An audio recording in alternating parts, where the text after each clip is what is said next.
You ready? Are you ready for the garden vlog, Sydney? Are you ready for the garden vlog, Sydney? Are you ready for the garden vlog? Are you ready for the garden vlog? Uninterested.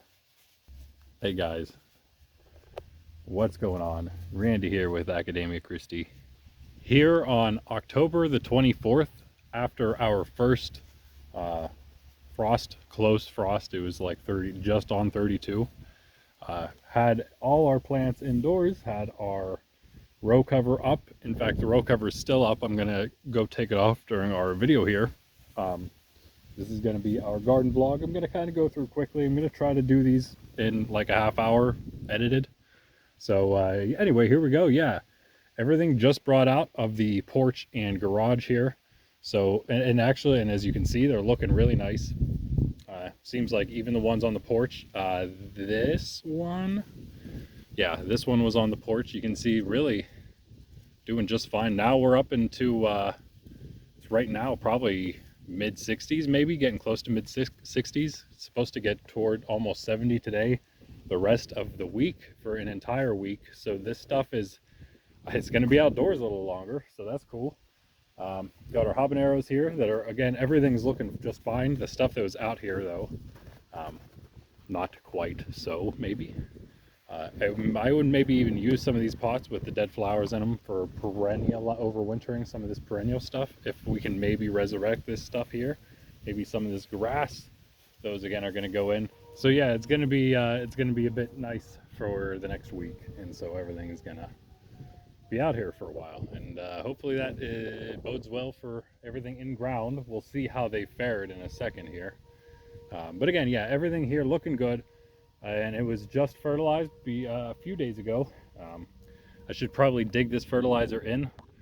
I thought it would work itself in a little better than that, but it didn't. We did get rain right after, literally right after I fertilized everything. That was kind of the goal, so it's sort of it was supposed to water itself in.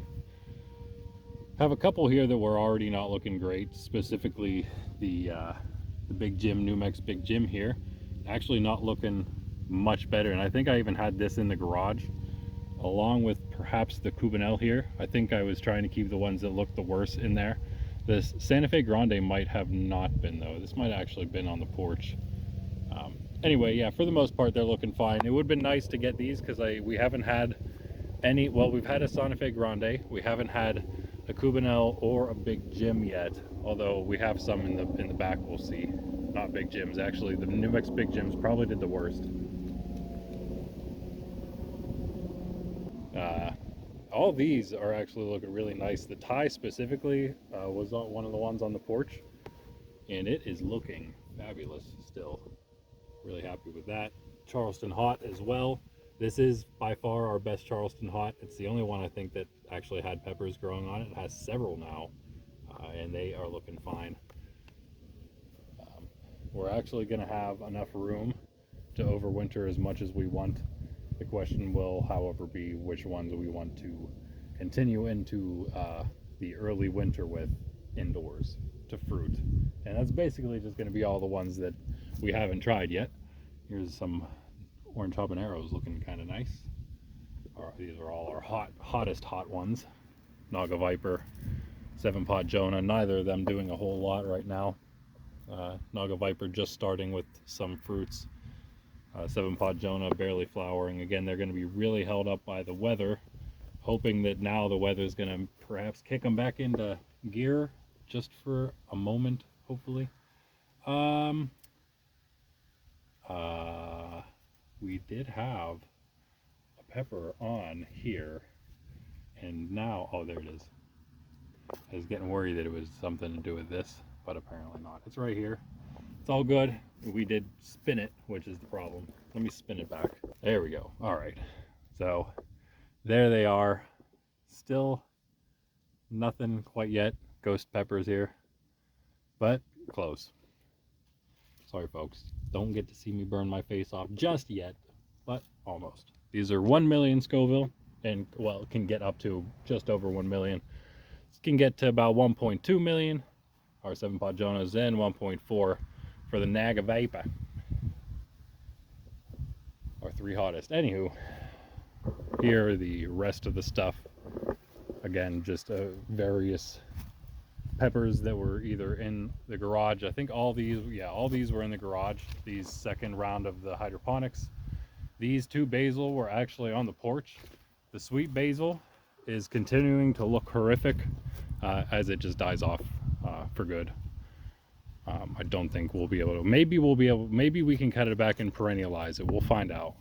I guess it's worth trying. Like I said, we're gonna have all the room we need for all our potted stuff, it turns out, so that's nice. Which I figured was going to be the case, is just waiting on official words on a lot of stuff. And here the red basil is actually still looking quite fine. How much new growth is there? Actually a little bit. This one I wouldn't mind. I mean, I don't really need to keep it going. I wouldn't mind getting a few more nice flower stalks, some real ones that I let actually go the whole way.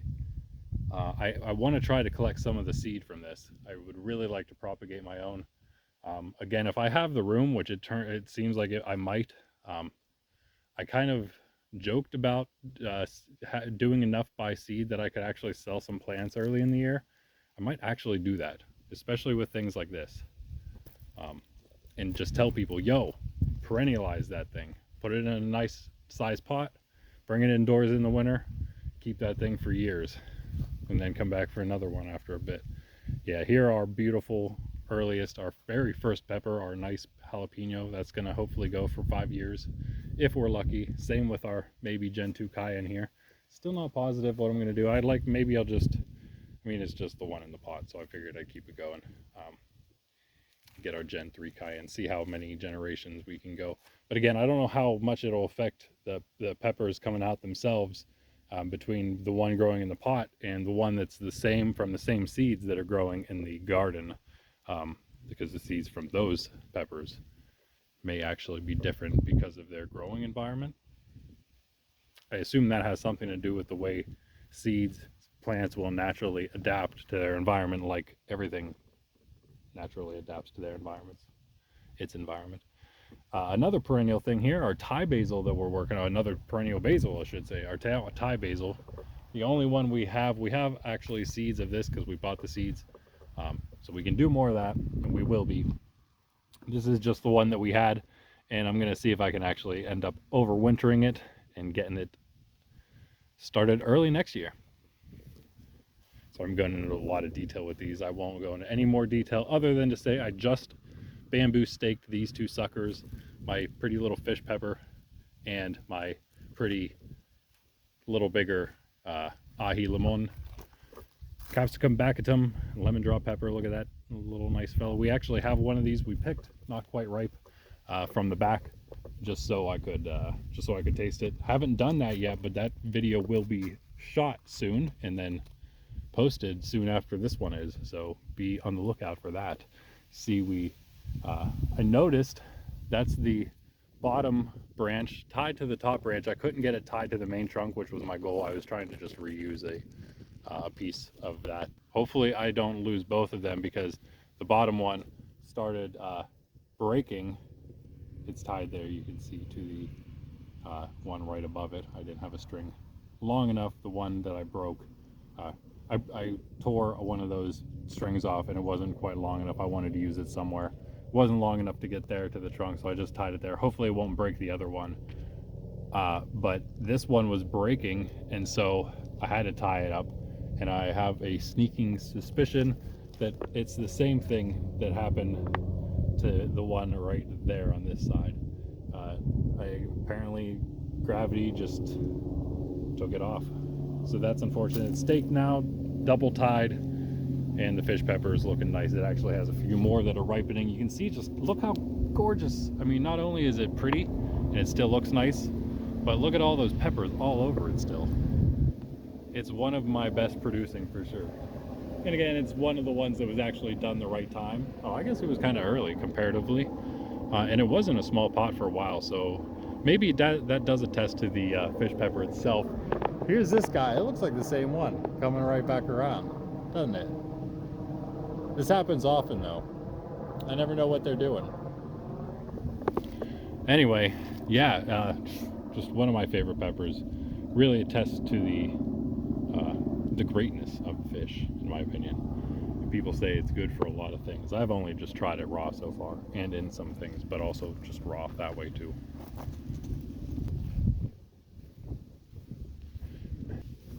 Between cool trucks and helicopters, it's hard to get anything done that requires a semblance of silence.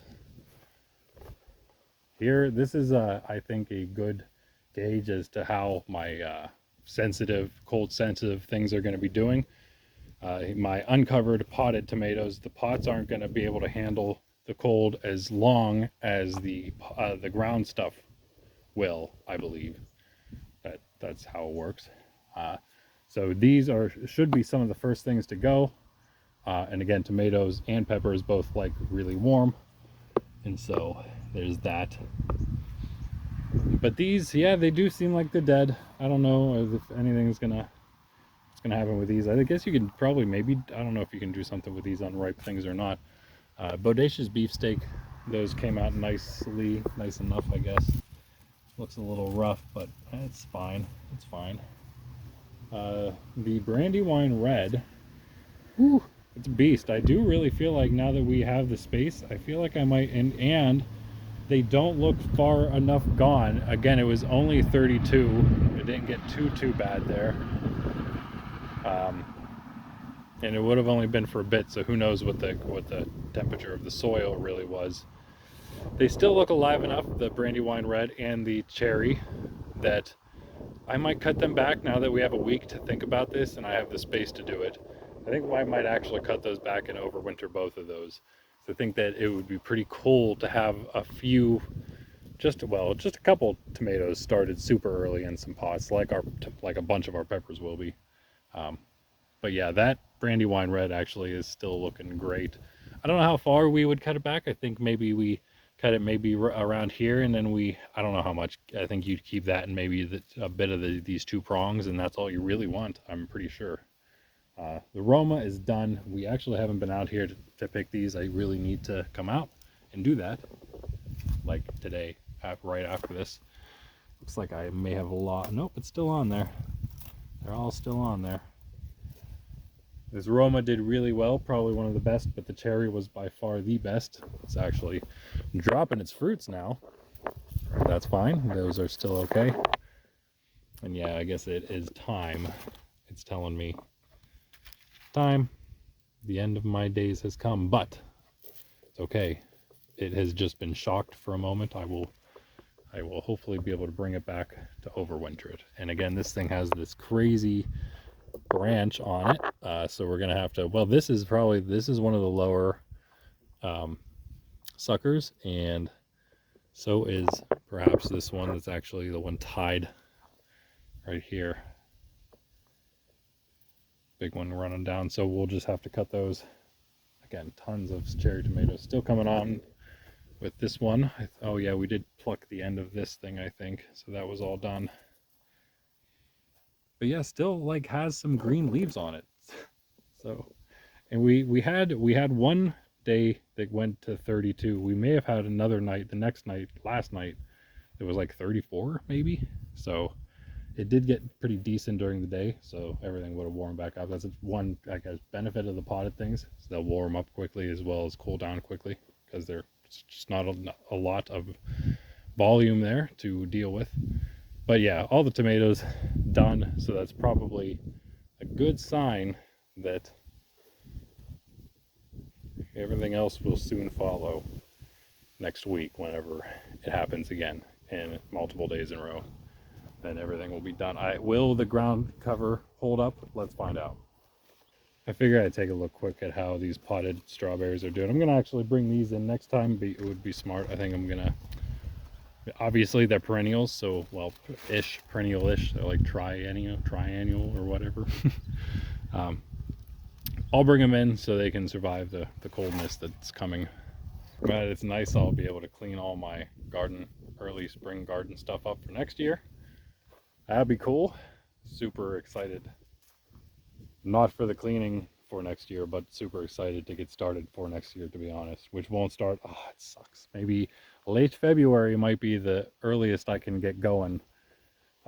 with like indoor gardening, indoor seed starting and stuff. Here's just some other peppers I brought out around. This is the spot where I was going to put something down and just bring all my potted stuff out here, but you know, the year ended, so I didn't need to do that anymore. But for this week, these things will be hanging out. I didn't need to put plastic down. We have these tables I've been using, so I just brought those out to do it. This is actually, if you caught my future plans video on my cute little dry erase board, you may have heard me mention the westernmost limits of what the garden would be. This is what I mentioned with what that would be. And this is the sewer opening. Used to have a little bit of a raised bed around there. Didn't work out. It's been weeds for a while. I was cleaning it up. I was throwing all that dirt into the compost pile. Anyway, yeah, that would be that. And I don't know exactly what I would do. The whole problem is that this is like, I would go straight back with this and like make the melon patch almost that large, but with the clothesline there, it kind of throws that off. Over here, the limits would be this bush basically. I thought actually about coming up pretty far. It would be maybe around here instead of the bush, just so there's maybe some space in there. You probably want some space in there, maybe. But yeah, I thought about in the past maybe doing my sweet corn there. I don't know. We'll see how far I even extend it. Before we check out how the row cover did, and I can tell you one thing, it looks like all of the pepper brand experiment peppers are uncovered, so they may have got bitten by the frost a bit. And here, another good indicator of where everything is going to be because of that cold. These are not as great because of just our own growing, how we ended up growing them. Not as great peppers here, and what they're doing after that, not good at all. This thing is gross, done. That thing's still going, maybe, I don't know. That is getting hit by those weird, I wonder if they're the ones that ate the one last time, all the ones last time that the first one on each of these peppers that was growing, they all had holes in them. The problem with these is they're sweet, so probably more things will eat them. At least that's what I would assume. Mustard probably just doing its thing here. Yeah. Yeah, so now luckily I'll be able to come out here and have some warmer days to collect the rest of my mustard, which I've barely done still. As you can see, the mustard is doing just fine, even the small stuff here. Look how massive this one is. Just want to point this out. That is a huge mustard stalk. Our Lord was not joking about how big mustard gets, even when sown that close together. Now this is, again, as I said, great indicator where we're at. This little marigold started dying off. Maybe it'll be able to come back, maybe not. The basil, this smaller basil side, definitely donezo. Nice to know that is what's going to happen to the basils if they're left out, even in 32-degree nights.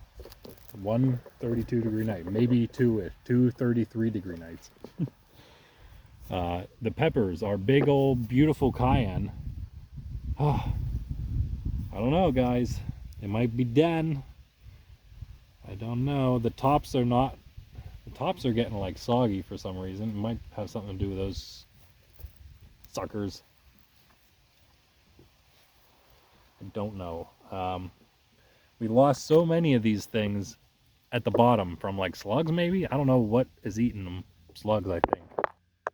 That kind of was unfortunate. But we lost a lot of them. Lost a lot of tomatoes, lost a lot of these cayenne.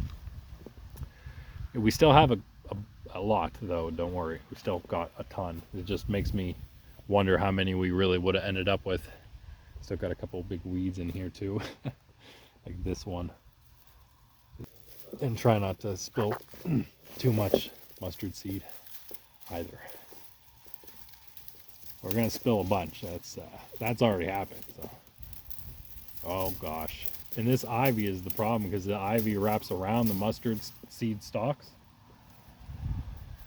real tight, and then it just does exactly what I was doing with my fingers with it. It just rips all of it right off and down into the ground.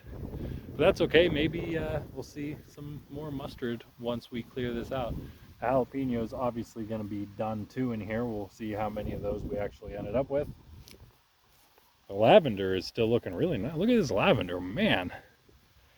I thought this was kind of a warmish weather, not like really warm weather, but like a, they call them Mediterranean herbs, dry herbs. Smells nice still. Our tomato I meant to cut back. We still can do that. We will do that.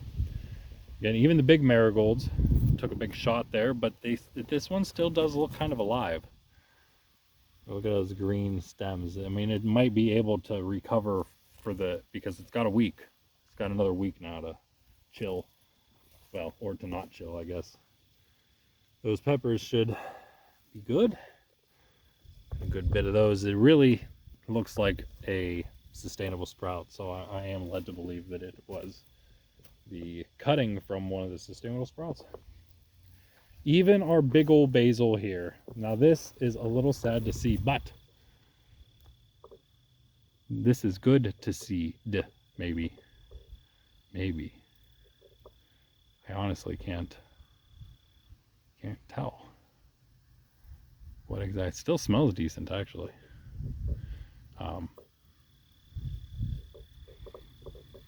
So, but now I know, like, the couple little brown spots on the basil leaves, that's not so big of a deal. This is not good anymore, though. But it actually still smells good. I'm not gonna lie, it actually still smells good. Doesn't look it though. There's not much to do with it, honestly. I should have. Now that I know, though, now this is something reminder, Randy, to yourself in the future, when you watch this for feedback. First freeze, pull any basil because it will die. Pull it, dry what's there, and hope that you have some nice flowers flowering before that first freeze comes, so those flowers can, so they can go to seed, hopefully, for you. End of note. Here, our lettuce, our old leaf lettuce, still doing decent. The cold, of course, that kind of cold really not gonna affect our leaf lettuce, even the old stuff, apparently. Sad that we never got any new stuff self-seeded. I'm surprised that it didn't happen. Our peas aren't looking great. They never really were. Again, they're super like dead and long because of this bib that fell over during our early spring winds, mid-spring, or early summer, mid-summer high winds. Had a few pretty crazy ones. I keep forgetting my beans out here, but I was gonna dry, and don't look like they might actually, some of them might actually be drying pretty nicely. I'm trying to dry them for seeds. I need to dry them in a much more proper way than throwing them on a tarp outside right next to my bean patch. But I saw some blue jays chilling. They kept flying from up in these trees here down into here. It looked like they were right next to the tarps, and they weren't on the tarps, so they weren't stealing and I can see now they weren't stealing my beans. Wonder what they were getting at over here. I will pause again, and if I do, hopefully I'll do an extended and a less extended version of this for you folks that don't really care about my ramblings as much. But again, if you watched and if you care about my ramblings, you probably did watch the future plans video. This is going to be one of the biggest. In fact, I'm trying to do some of this week, maybe even some of it today to get started on it. I might be good though, and actually do what needs to be done and do the mustard. But if I do something else that I feel like doing instead, oh gosh, the stuff that's uncovered does not look good back there. What I might do is try to get rid of this big tree. It's going to feel bad. I might wait on that and just cut around the tree for now. But this is what is going to be one of the biggest extensions, is basically taking out this entire thing. So we make this end, which comes straight directly this way from the home garden, you know, straight this way. And we want to cut it into a straight diagonal that'll come up and meet here where it's straight behind the tomatoes, if that makes sense. So it'll be one big line back there, and so we'll be cutting out pretty much a big triangle out of this back here, which mainly consists of this bushy tree thing. And we may be able to keep this bigger red ferny looking, beachy look. I don't know what beeches actually look like. I just keep calling it that. But this red tree here, the small ones are going to have to come out. The big one might be able to stay. This big tree will also be able to stay. I don't know what that one is at all. It looks like some kind of birch or poplar. But yeah, all the other ones small ones will come out. Cut that out. The cucumber patch will be able to be massive. You know, now that I'm looking at this, it was harder to tell by my really rough sketch that I used. I didn't really measure that to scale at all, so it was really a guesstimation. The mustard's going to be much better.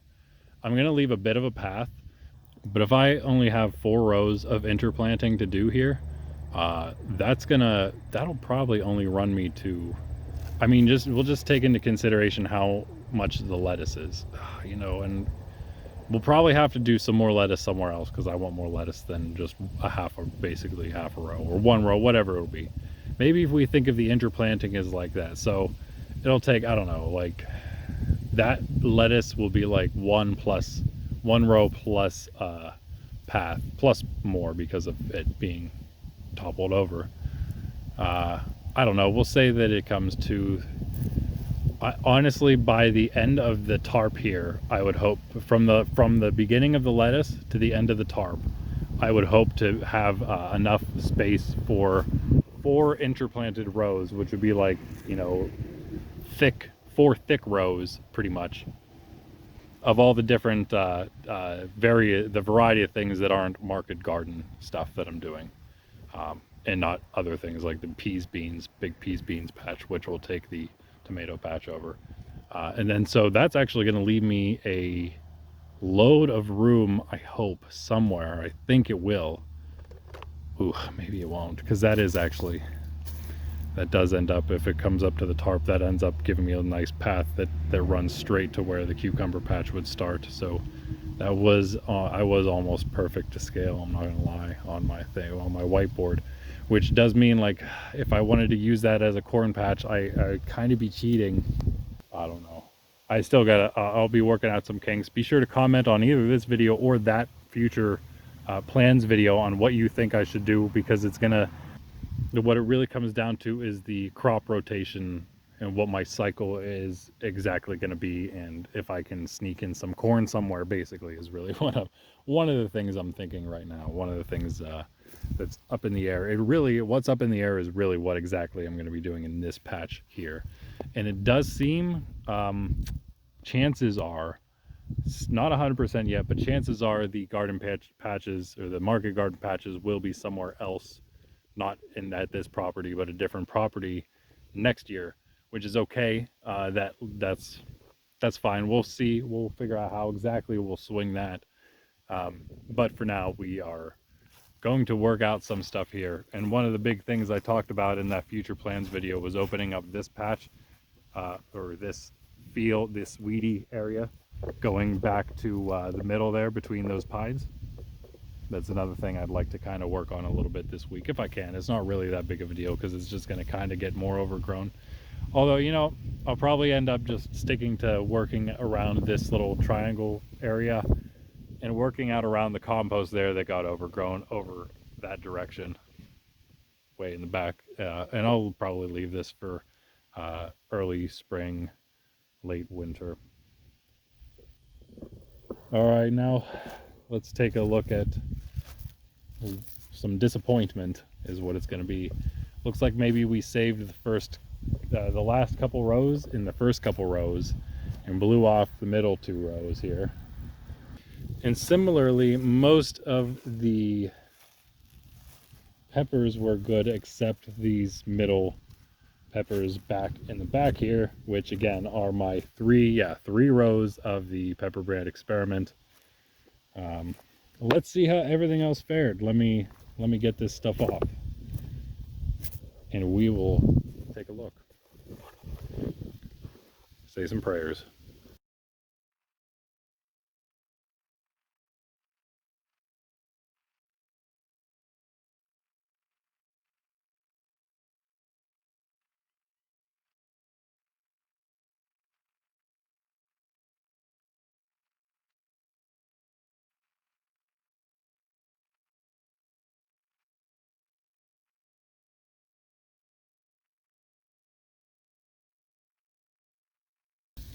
All right. I'm going to start with the tomatoes because, of course, I care much more about the peppers personally. You know, I almost didn't even do tomatoes this year. Look at where we're at. Our biggest producer for sure. Anyway, as you can see, the very, very big difference between what was in the middle and ended up uncovered and what was on the ends and ended up remaining covered through our cold nights. Even these very far along tomatoes survived. Big old Napa grape over here. Still green, everything over here still green. And again, compare that to the stuff we just saw that was over here in the ground, the peppers in the ground, the tomatoes that were back there in the pots that were uncovered completely. Again, even just these that were uncovered. I mean, it really is a night and day difference. This is the same plant, I think. This and this, which is surprising. Probably doesn't bode well for the rest of the plant, but it is still green. Some on the ends here. Basically all the ends. It really was just that middle that was open. I'm glad that we were able to save some. It means maybe we'll be able to get them a couple to go. If this next coming freeze isn't too bad, maybe they'll continue. And maybe I can do something better about this row cover before that happens. We do have an entire week here. A quick look again, same thing at the peppers. There were only a couple that ended up uncovered here in the front. It was these, which were really the three Aleppos, unfortunately, all got wrecked, but that's okay. We've had a lot of Aleppos, so I guess that works out. These hot bananas have also been exposed, it looks like. Hopefully we'll be able to salvage some of those peppers. Again, note to self that we may want to harvest as much as possible before the first freeze, unless we just know that we're not gonna we don't have, I mean, we could do much better with the ground cover. Again, just something as simple as, I mean, it's a little time consuming, but as simple as sewing the pieces together is what we need. I'd rather them not rest on top of the plants, but it's better than nothing, as we can see. It's keeping stuff green. I mean, look at these things.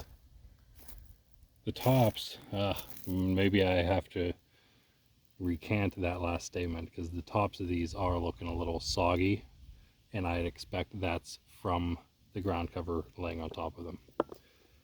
Now, can the plant handle that? Can it manage? If the plant's strong enough, I suppose probably.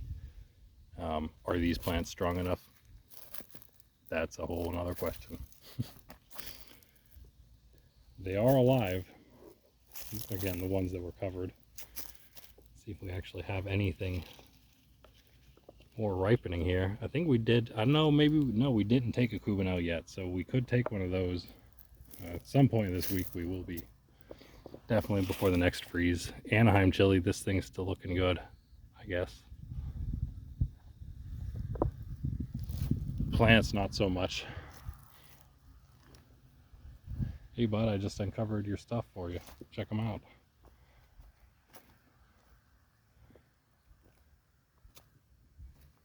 Even those peppers there kind of made it.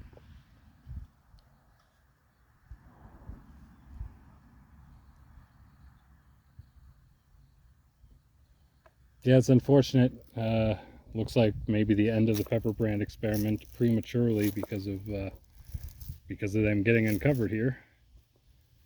they're all looking pretty bad, and I guess this is just going to be another way to test them.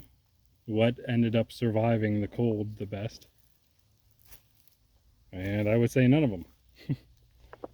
None of anything survived the cold very well. You know what? Huh. These two, well, maybe it's more than just the two that got cutworm, but they're both actually not looking completely dead. Some of these cayenne, I guess, aren't looking completely dead. The habaneros are certainly doing the worst, which I kind of expected, and which I was really gonna not be looking forward to, because I wanted a lot more than we got. The fruits, I guess, are still looking okay, so maybe the plants will hold off long enough this week to maybe get a couple of those ripe. We'll pull the rest anyway, because why? What else would we do? I used to weed this bed a little bit. I don't even know if it's worth it going into the winter. Like, should we prepare these once more before the winter by, again, just getting everything out? These guys on the ends kind of remain covered. Our sweet peppers, California Wonders, that is. Other sweet peppers are Greek pepperoncinis, which I guess we're not getting any of. Maybe these guys will, again, like all the other ones, maybe these will start ripening this week before the real end comes. Or again, maybe I'll cover them better this time and they'll have a little longer. Jimmy Nardellos have a bunch of those that came off, so we'll be able to try those. Some of them are finally ripening. These are also Jimmy Nards. Yeah. So and then over here, I guess we'll take a gander at these real quick. These ties ended up looking good too. Again, they were covered. All of these remain covered. The Charlestons probably took damage because of their height. Again, they're looking soggy at the top, probably because of the row cover. And maybe because they're so tall, that might have actually helped out these ties a little bit. They're also looking the same at the top, but still looking a little better overall. You know what I want to do? You know what I'm going to do, guys? Just for you, I'm going to pull whichever one of these ties in the middle looks further along. It looks like it might be, oh, there's two of them right here, so definitely one of these. Hopefully I'll only get the one and not both. And I'm going to pop this guy in my mouth. Now this is a very unofficial Thai pepper test, clearly, because it's very unripe Thai pepper, and very small, but small enough that I can pop it in my mouth and maybe probably burn my face off.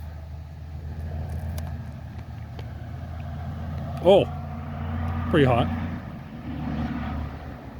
A little spice to that.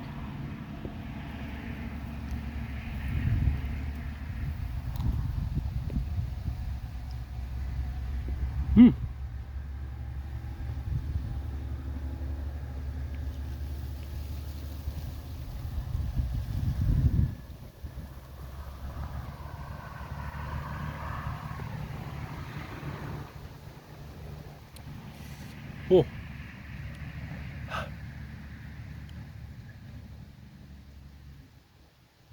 Ooh, that lingers. That's supposed to be 40 to 60.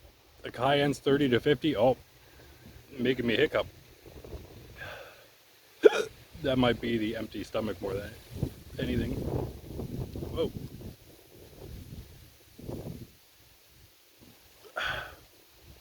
It might be, even the habanero didn't make me hiccup.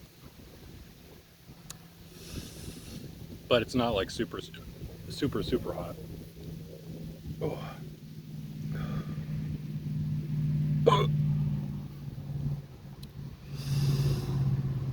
Yeah, might have been about a 50.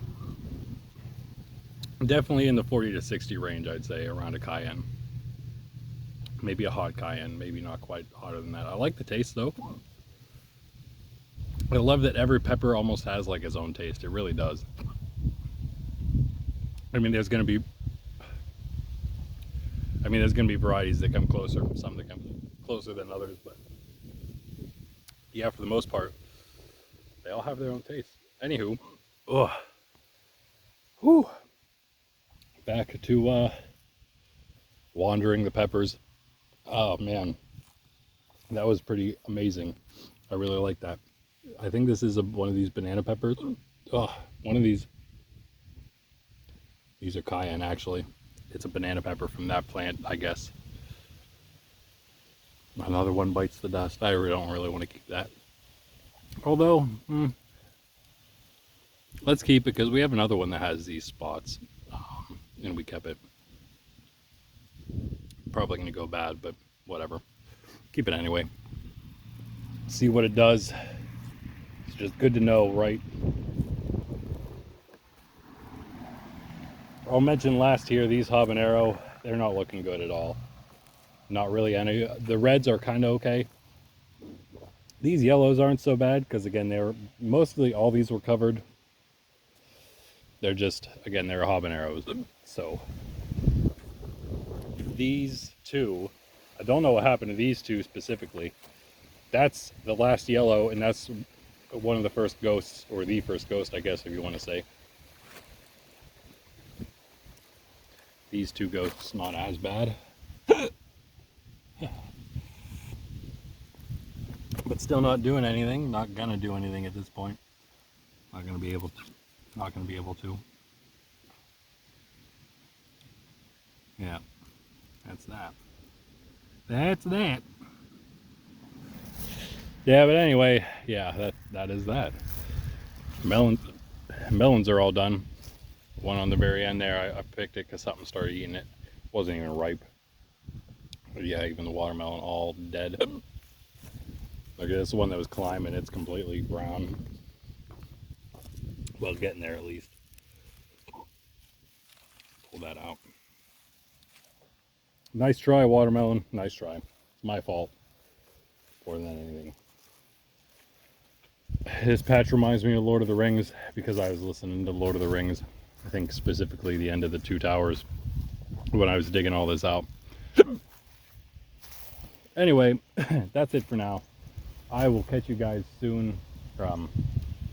This is gonna, I guess, probably also work as the garden vlog update. Perhaps I might do another update in a couple days. Who knows? We'll see what happens in the next couple days. I'll be over to check those out maybe. We'll see. But anyway, that's it for now. I'll catch you guys. Later. I'll catch you guys later. This is Academia Christi. I'm Randy. This is the Viri Christi garden vlog. Is this the Saint Fiacre garden or the Saint Bacchus garden? I don't know yet, but we'll find out hopefully soon from you folks. Anyway, for now, that's it. Peace. Hey, what you doing over there, dog? Yeah, you. Hey, you give me that ball. Where are you looking for that ball? You give me that. You give me that.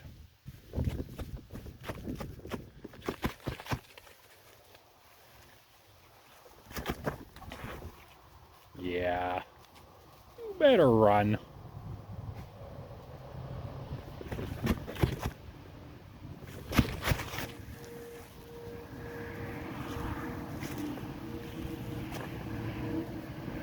Ruff. Say bye to the good folks. Say bye. Goodbye.